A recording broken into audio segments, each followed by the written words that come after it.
Hey guys, Jeremiah with Steps Pressure Washing and More. Today we're going to talk about how to price pressure washing jobs so that you don't go out of business and you can stay competitive in your market. So the first thing you need to do is make your pricing based off of your specific market and situation. So what I'm charging in North Carolina may not work for what you're charging in Florida or New York City, wherever you're at.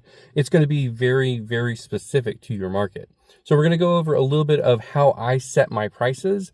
And I think that the fundamentals are going to be kind of universal no matter where you're living.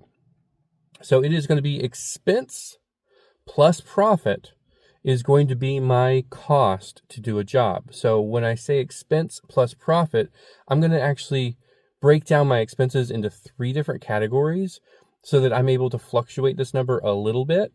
So the first number is we're going to go ahead and we are going to price out a 2,000 square foot house. And a 2,000 square foot house takes me about 2 hours. And these are all round numbers for easy math on the YouTube video. So you're going to need to find your own numbers, how long things take you, and go from there. So if I was going to do a 2,000 square foot house, and it's going to take me about 2 hours to do the setup, the breakdown, the speaking with the customer, walking around with them, and actually doing the work, that means I'm going to be about an hour per 1,000 square foot.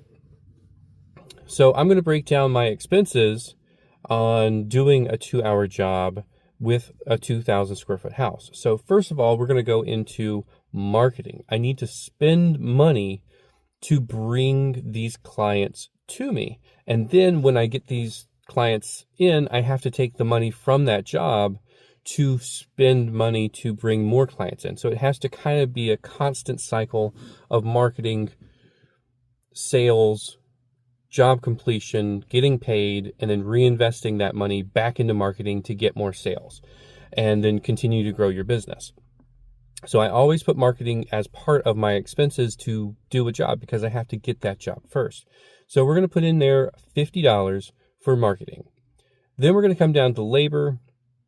Your labor rates are going to be very vastly different on where you're at. So I'm going to put in here a nice round $50. That gives me $25 per hour to spend on this 2,000 square foot house. And that's going to have to cover everything, including wages. That's going to have to cover the drive time out there and the drive time back or to the next job or whatever. That's going to have to cover workman's comp, all taxes and stuff like that you're going to have to pay. That number is going to be very specific to you, your situation where you live. But we're going to say, again, nice, easy math, $50 for a 2-hour job. And now we're at $100 for a 2,000 square foot job. And that is just for marketing and payroll. All right, so now we know that the $99 guy is not going to make it in this specific market if they have to spend $50 on client acquisition and $50 in labor. There goes their profit, right? So the next line we're going to do, this is going to be your general expenses. And this is going to be something where this is going to cover your SH. This is going to cover your general liability insurance. This is going to cover the gas, the truck payment, all of the things that it costs you to do this job. I can't do this job unless I spend this money. Your general expenses line is going to look very different, again, if you are in certain areas. But for me, it's about $80 on a 2,000 square foot house, and that's my average general expenses throughout the year to do a job this size. So it does not cost me $80 in gas and SH to do a 2,000 square foot house. No. And it's really, I'm factoring in all of the cost for running and operating this business per sale. And I'm able to average that out because I have 5 years of data. Now we're at 180. So we've got our marketing cost, our labor expense, and now our general expenses to operate the business. Now we need a profit because, again, if all of the money coming in is immediately going back out, then you don't have anything for growth, expansion, taxes, having your payroll reserve so that you can pay yourself or your people during the off season when the work is just not coming in as well as it does in the springtime. So when you're making money, you're saving a little bit of money for, getting better equipment, getting another truck, all of the little things that the business needs to grow. Money is the lifeblood of a business, so it needs profit built into every job. And right now, we are at $100 in profit on a 2,000 square foot house. And this is the biggest line on our breakdown because we've been doing this for 5 years. So we've been able to reduce our marketing expenses because we have so much word of mouth.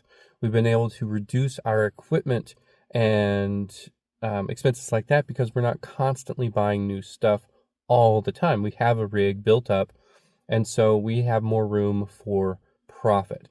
Now, your first year, you're probably going to have a lot more paying labor because it's going to take you more time because you are learning this, and you are going to probably spend a lot more on your general expenses per job because you will have fewer jobs as you're getting started. You don't have a built-in client base, and you are probably going to run into a bunch of stuff you didn't even know you needed, and now you can't do a job without having, drop cloths and tarps and tape.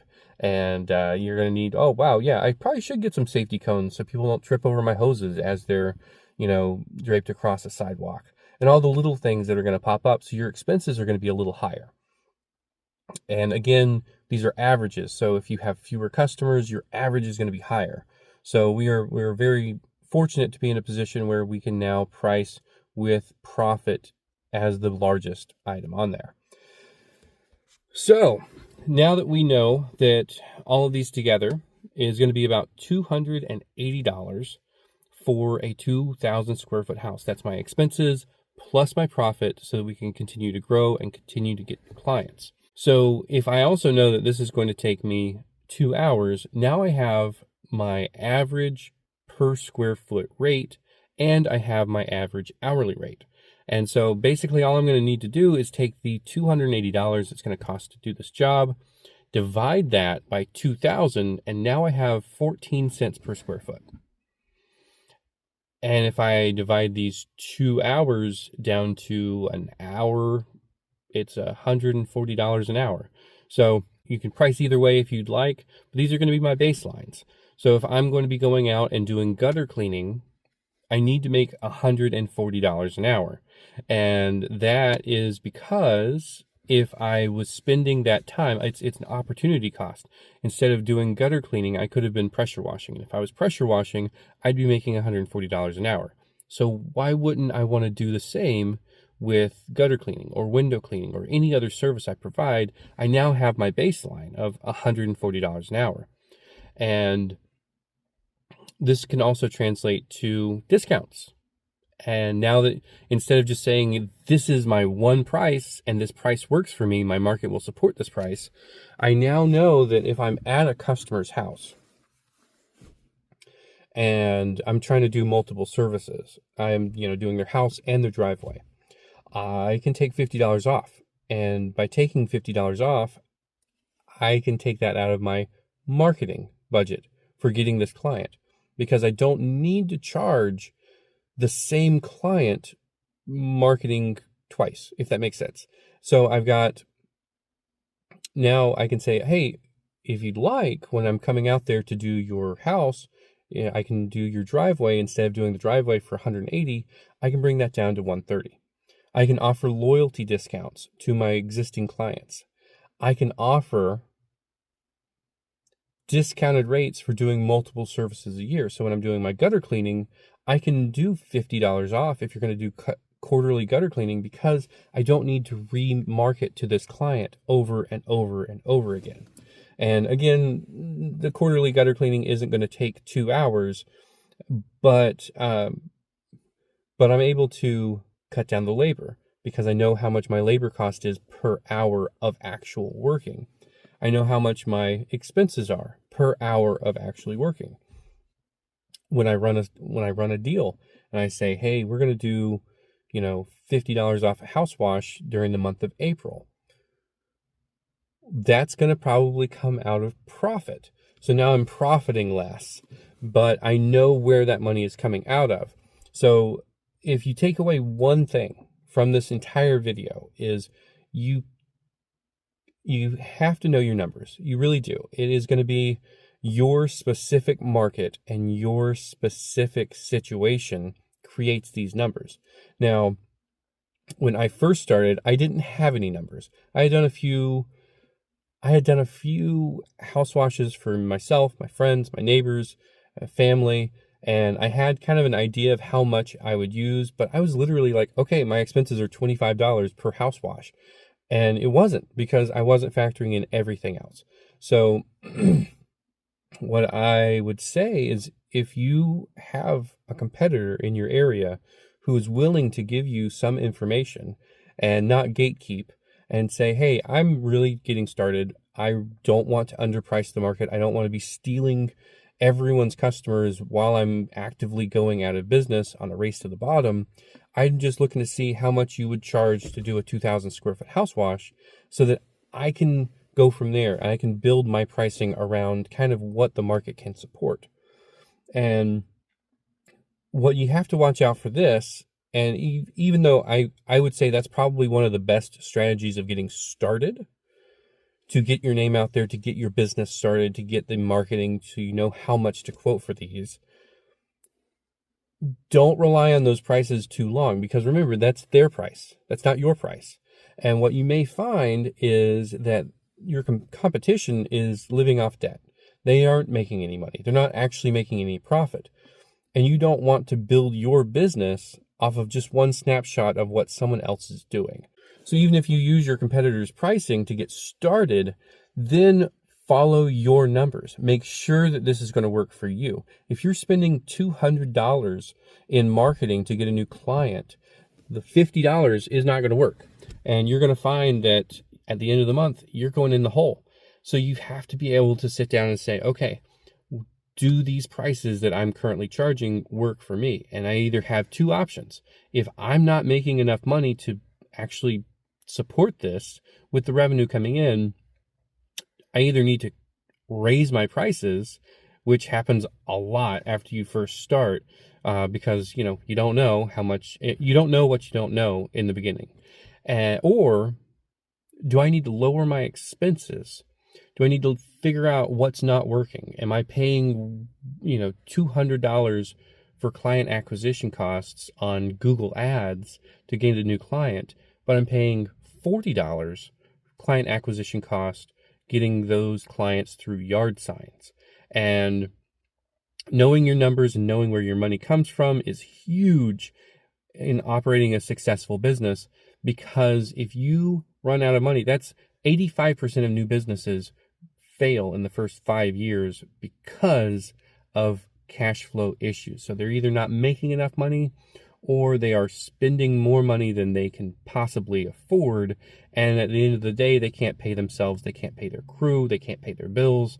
So they take on debt. The debt then creates more money going out, and it's just a bad cycle. So know your numbers, charge accordingly. And, if you guys have any questions about this, just let me know in the comments down below. Hopefully this was helpful, or at least informative. And please do not be the $99 guy just to get your name out there.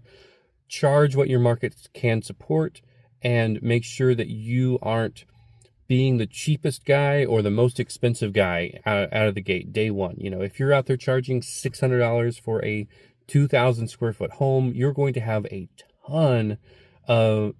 very hard time getting into the market, because you do not have the reviews to support that you're worth $600. So you definitely want to be able to make sure you are charging what your market can support, and you're not undercutting all of your competition, because there's enough work out there for everybody. And you want to make sure that you're not selling a $2 product for $1.75, and at the end of the year you go out of business while everybody else now has to find a way to charge less for their $2 product to compete with you while you're just trying to go out of business. So definitely make sure to follow your numbers. If you are not making profit, that's okay. It happens. Adjust your numbers accordingly. You either need to spend less, or you need to make more. Also, if you are closing every single call you make, you may want to raise your prices, and you can always play with these numbers. You can always say, well, and you can say, I'm doing 14 cents a square foot for every house wash I do, which is going to be awesome. But if you're closing every single call that comes in, maybe try 15 cents. See if that works for you. And if you get down to about 50, 60%, you might say, okay, 50 to 60% close rate. You might say, okay, that's my happy place. You may get to 15 cents per square foot and you're still at 80, 90% close rate on these calls. You might say, okay, let's try 16. Or maybe we come back down to 14 if it's just not flying. You get down to like 20, 30% close rate and you're like, I can't support, this business with nothing coming in. So test your market, test your pricing, find your own numbers. These are very important to know your numbers. And thank you guys for watching. Y'all be safe out there.